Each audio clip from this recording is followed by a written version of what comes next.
L'exercice numéro 2 de la série de la chimie cinétique. On a l'ion hypochlorite se dismute en solution alcaline suivant la réaction suivante. Donc voici la réaction 3Cl- qui donne le ClO3- plus 2 ions chlorure. Donc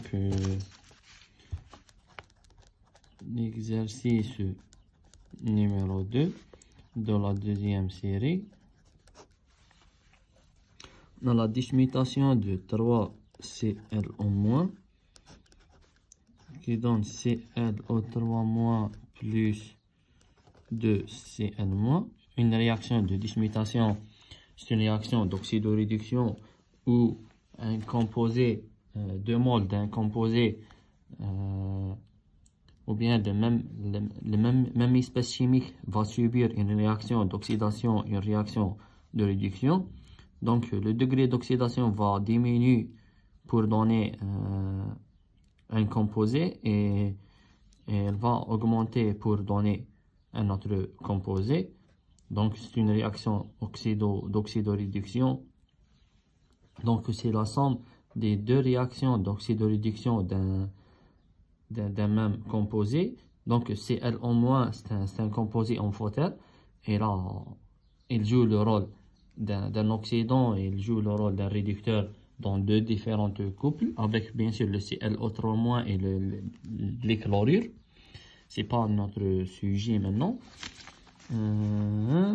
L'évolution de la concentration de Cl- en fonction du temps est suivie dans des solutions différentes, solution 1 et solution 2.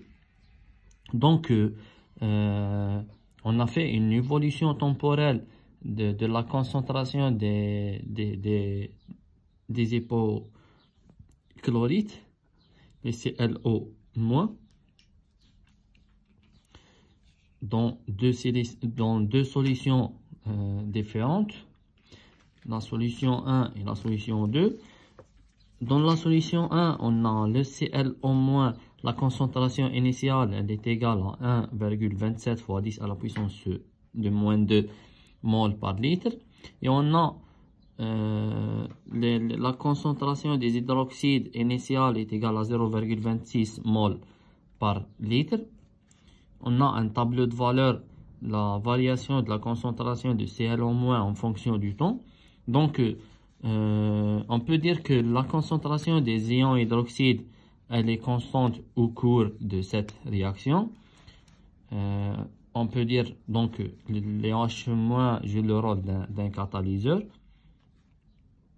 Dans la deuxième solution, on a une concentration de Cl- initiale qui est égale à la concentration initiale de la première solution. Et pour les ions hydroxydes, les OH-, on a une différente concentration par rapport à la première expérience. On va déterminer l'ordre de la réaction par rapport à l'ion hypochlorite et par rapport à l'ion hydroxyde. Donc, toujours dans ce module, il faut faire le bilan, il faut faire le tableau d'avancement de la réaction.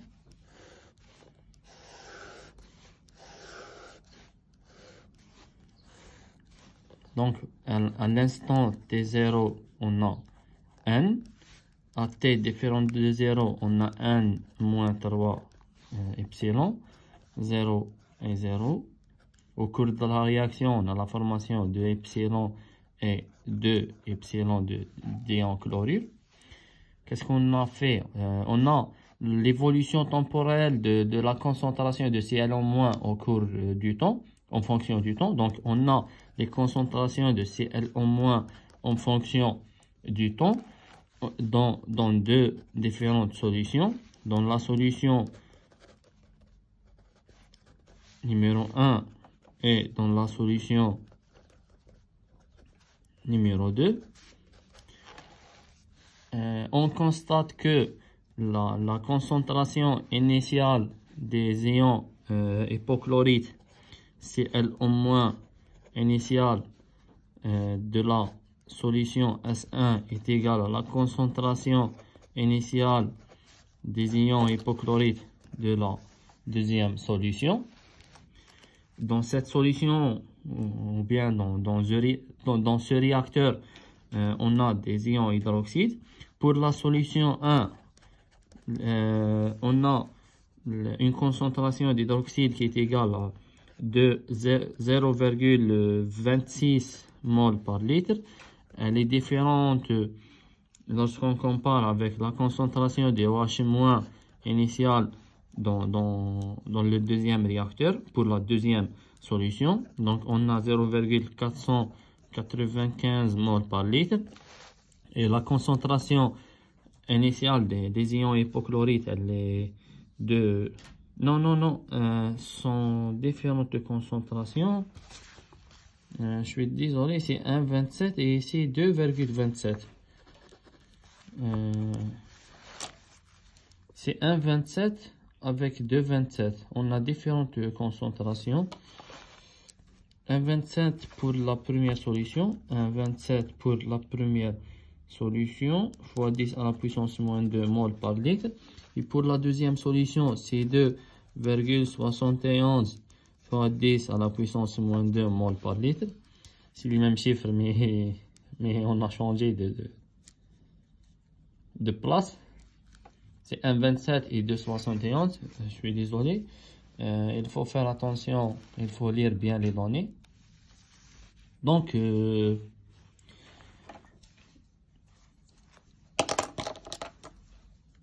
dans la première expérience,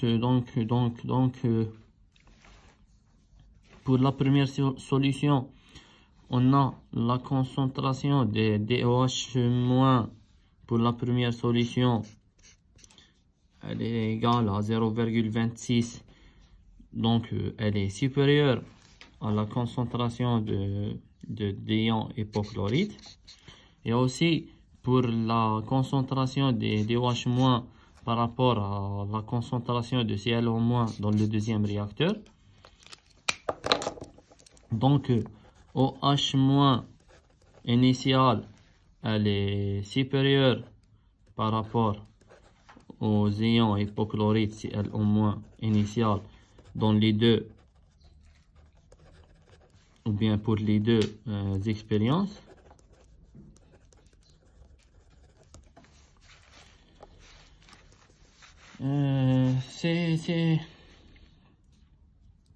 Donc les OH- sont en excès par rapport aux ions hypochlorite.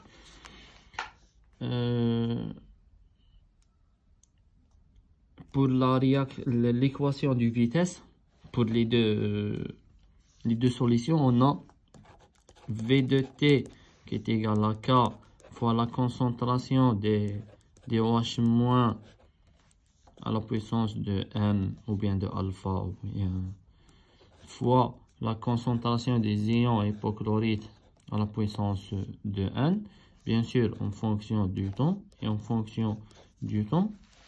Si on compare l'avancement de la réaction ou bien la diminution de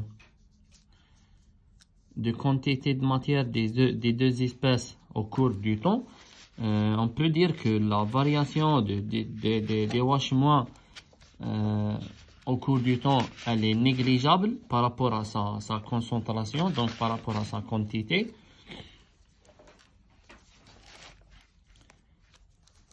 Donc,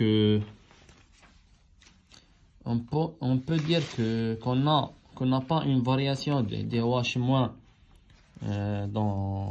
dans le réacteur. On peut la considérer comme la variation ou bien l'avancement de la réaction par rapport au Cl- est égal à epsilon, et c'est une valeur très faible par rapport à l'avancement. On constate qu'on a le même avancement pour les deux espèces. Donc OH-, on peut la considérer comme constante, comme OH- initial. Donc on néglige la variation des OH- parce qu'elle est en excès par rapport à Cl au moins. Donc, on la considère comme une constante. Et dans l'équation de vitesse, la vitesse est égale à la constante de vitesse fois la concentration de OH- fois la concentration de Cl en moins. Donc, on peut dire que K fois la concentration des ions hydroxyde, c'est une autre constante qu'on va la noter ou bien on va la nommer, on va la supposer comme une nouvelle constante. C'est la constante de vitesse apparente, K apparente. Donc, on obtient une expression de vitesse V de T qui est égale à K apparente fois la concentration de Cl en moins à la puissance de N. Donc, on a un seul réactif. Donc, on va étudier la vitesse de la réaction par rapport aux ions hypochlorite. Maintenant, on sait que la vitesse, elle est de cette...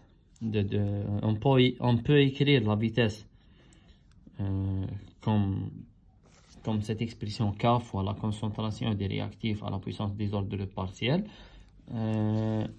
Et aussi est égal, la vitesse de la réaction est égale à... si on a un réactif, donc c'est moins 1 sur le coefficient stoichiométrique du réactif. Et ici, dans la réaction, on a le coefficient stoichiométrique, c'est 3. On a un réactif, donc on a consommation d'un réactif. Donc on a moins 1 sur le coefficient stoichiométrique, c'est 3. D, c'est LE en moins sur DT. C'est l'expression de la vitesse. C'est l'expression de la vitesse pour les deux expériences, ou bien pour les deux solutions. Maintenant, on va tâtonner l'ordre avec N, c'est l'ordre global, ou bien c'est l'ordre qu'on cherche. C'est l'ordre de la réaction. Maintenant, on va faire un tâtonnement, on va tâtonner.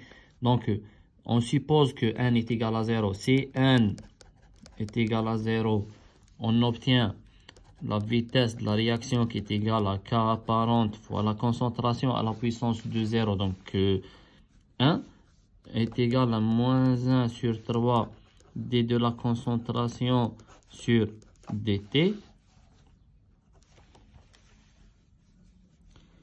La vitesse est égale à la constante de vitesse est égale à moins 1 sur 3 d de Cl en moins sur dt.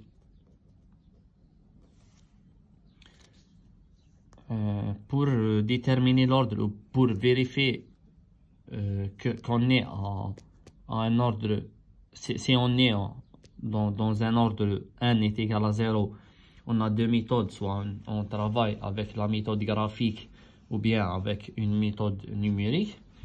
Graphiquement, ou bien, on va écrire tout d'abord l'expression, on va simplifier cette expression.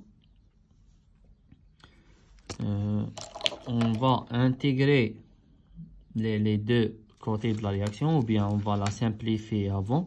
On a moins 3K apparente est égal à d de la concentration de Cl en moins sur dt. On fait, on intègre les deux côtés. Donc,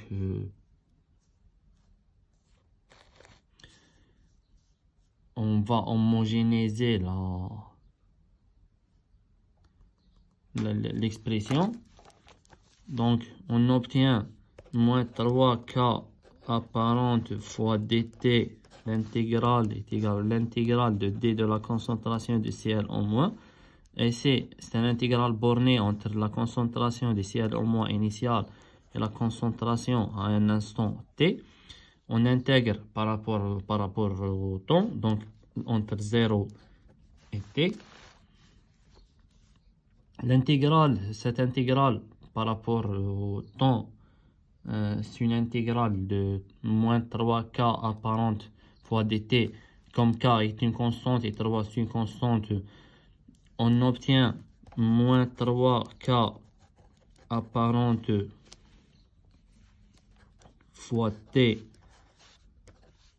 entre les deux bornes, 0 et t, est égal à, on a 1 fois d de la concentration. Donc, on intègre 1 par rapport à la concentration. Donc, on obtient la concentration de Cl en moins dans l'intervalle entre Cl en moins 0 et Cl en moins. Donc, c'est final moins initial. La borne supérieure moins la borne inférieure. On remplace par la valeur de t.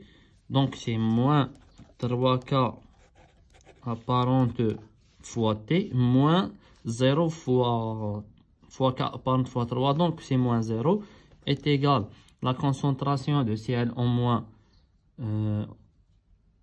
du borne supérieure moins la concentration du borne inférieure. Donc, est égal à Cl en moins moins Cl en moins 0. Donc, si l'ordre est égal à 0, on aura K apparente, on va écrire l'expression du K apparente, de la constante K apparente est égale à la concentration de Cl en moins Cl en moins 0 sur 3 fois moins 1, donc on obtient plus et moins. On a la concentration initiale de Cl en moins, on a les concentrations, et c'est bien sûr fois T, fois 3T.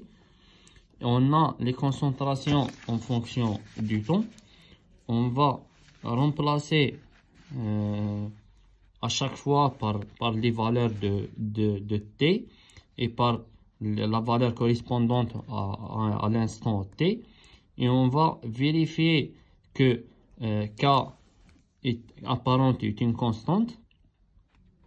C'est la méthode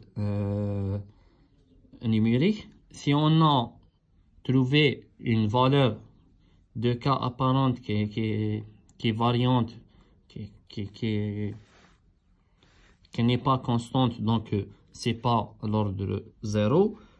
Cette méthode, c'est la méthode numérique. Pour la méthode graphique, on trace le graphe de Cl en moins en fonction qui est égal à f de t, en fonction de t. Et comme l'expression de Cl en moins est égale à, voici, Cl en moins en fonction de t est égal à la concentration de Cl en moins initiale moins 3 fois K apparente fois t. C'est une équation du type y est égal à ax plus b, avec a c'est la pente. Voici mon a, et c'est t, c'est le variable, c'est x, c'est à la place de x. Donc la pente est égale à moins 3k apparente. On va vérifier la linéarité de cette courbe. Si on a trouvé une droite, donc c'est l'ordre 0. Si on a, bien sûr, par le remplacement des valeurs des concentrations en fonction de t, on va tracer la courbe de la concentration de Cl en moins en fonction de t. On a les valeurs de t et on a les valeurs de Cl en moins. Si on a trouvé une droite d'une pente négative, parce que ici c'est moins 3k, d'une pente négative, donc c'est l'ordre 0. Si on n'a pas trouvé une droite, on a trouvé une autre chose, donc c'est pas l'ordre 0. Et dans ce cas, on va pas trouver l'ordre 0. Donc, on a essayé avec l'ordre n est égal à 0. Si on a trouvé l'ordre n est égal à 0, on arrête à ce stade. Si on n'a pas trouvé que l'ordre n est égal à 0, on va essayer avec l'ordre n est égal à 1.